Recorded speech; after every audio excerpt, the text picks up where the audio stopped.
How are you guys doing? This is going to be a video on the IDE enclosure for external hard drives. This thing right here is one of the best investments that I've ever made.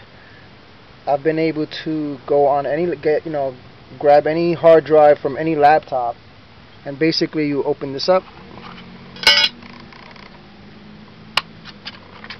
This is a hard drive I just grabbed from a laptop that supposedly was dead. I push up, little teeth go in here, and then you don't have to put the cover, but I like to try to put the cover on there. And it's got I think that's a micro USB. Anyway, the only problem that I have with this thing here is that it was somewhat cheaply made, and if you notice, there's a little dent here. There it goes. See that little dent there?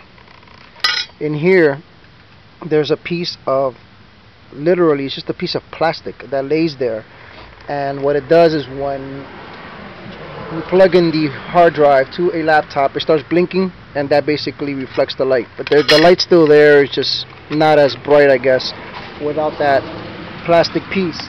But I also have a SATA one, an enclosure for SATA, and I'm gonna make another video on that. But anytime there's a hard drive in a laptop, basically I just plug this bad boy in the same way with any laptop that's an IDE laptop, and I can retrieve any information. I can drop an image on there, like a recovery. I can format. I can do so many things, and it's pretty easy.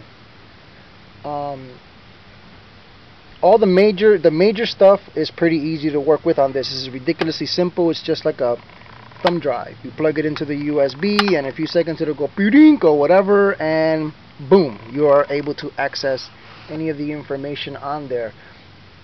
For example, if you have Vista or 7 or XP or 98 or whatever you're rocking, and the MBR, the master boot record, is messed up and you can't log in, or it doesn't boot up or whatever, you gotta do is remove the hard drive from the existing laptop. You probably have about between 1 and 4 screws, that little plastic cover on the laptop holding the hard drive in, and then you're basically gonna go like this. You have to pop it back because those little teeth are always inside of the inside the laptop, or it's gonna have a little piece like this on here. So what you want to do is make sure you hit not these 4. You're gonna notice there's a space. You want the ones on this end, the whole sequence there. So once you get the hard drive out, you just put it in there, bada bing bada boom. You can go in and you can either remove, install, add, delete, or just what I'm doing with this one right now is literally using it as a thumb drive. I'm downloading videos or music or files, movies, whatever I need to keep, I'm keeping it here. This is a an 80 gig. It's an 80 gig hard drive. Yeah, it's an 80 gig, and it does phenomenal. So I paid 14 bucks for this. Goodness is all I can say about it. Also, the one that I have for the SATA drives, these little things, it looks just like this. The only difference is this is an IDE connection, and the SATA is going to be a small little plug with a power plug. It's just a different way that it connects here, but the hard drives look identical. So if you can get your hands on one of these, I would recommend eBay. They're about 10 bucks, maybe $9. I've seen them for so many different prices, except when you go to Best Buy, they're like 30 bucks. When you go to Radio Shack, they're like 30, 40 bucks.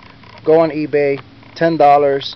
If you're a tech, you need this because there are a lot of idiots out there that don't know this equipment's available, and this will get you out of a lot of jams. A lot of jams. Certainly has gotten me out of a lot of jams. And that's pretty much it. Let me show you the other side. It's got a nice little design to it. It also has a power adapter plug here. I've never used it, to be quite honest with you. I just plug this thing in right here, doosh, plug this into the laptop or computer, and it works like a dream. No problems, no glitches. It is great. And that's it. Alright, peace.